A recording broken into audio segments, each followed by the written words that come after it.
Hello students, your instructor again, John Mendiola, here with part 2 of using a grid in InDesign. So we have the picture, we have the text, we have the green background, and now I want to add some elements to this, trying to stay within the grid without making it look like we're restricted to our grid.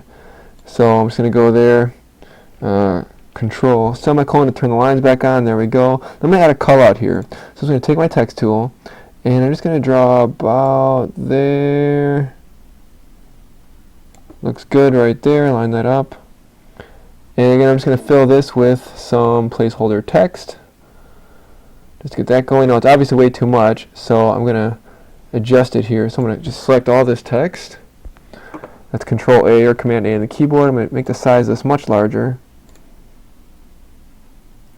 30 points like that, that looks good. I'll change the font here to something a little more cool. Oh, let's try something like... I'm going to go with, oh, I got all ugly fonts here.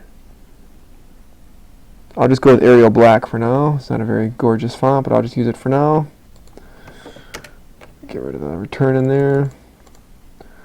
Change the swatch on that. I'm just going to go with a deep red color right there.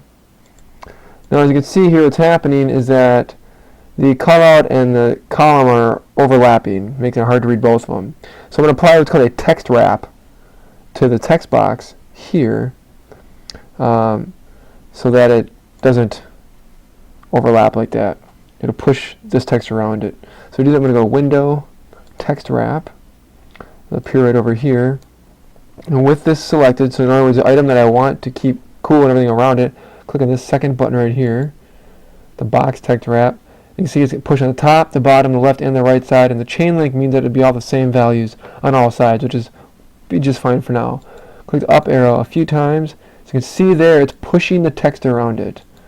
Now if I go like, let's say like this, what you'll notice is it's actually pushing this column over. So that's bad. So I'll make sure that the chain link is broken there, and then on the right side I'll just set this back to 0. And there we go. So now as you can see there, I have a nice, push that over to the side,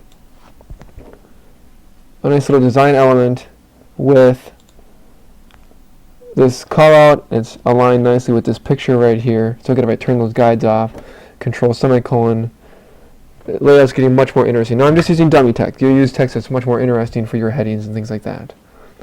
So this is really starting to take form. We can do some other interesting things here. Now I have this nice color on top, but I want to add some other trim lines. Turn this back on. So with this one selected, I'm just going to go to Edit, Copy.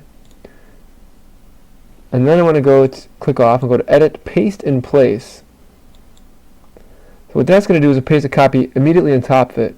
So that's why it's covering everything up. It's in the frontmost right now. But take it, just drag it up a little bit like that, just like so. Be all the way up to there. Well, we'll go a little bit lower, like that. And my color here, click back in the fill color, make sure that's active. Color just a little bit darker, there, just to give it a little richness. And now what I'm going to do, click on this picture, and right click, or control click here on a Mac, arrange, bring to front.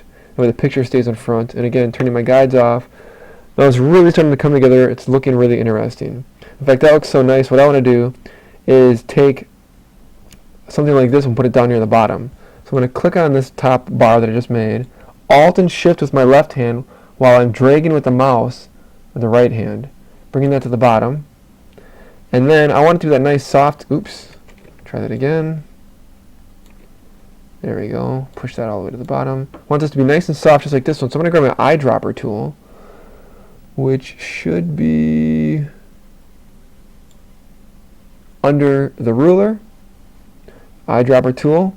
I'm going to eyedrop it on this light colored one. Bam! Now it's a light green color. If I wanted to, I could eyedrop it on the red. It'd be red. I'm going to eyedrop it on the green color. Very good.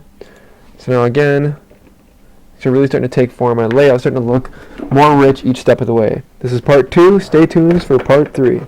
Goodbye.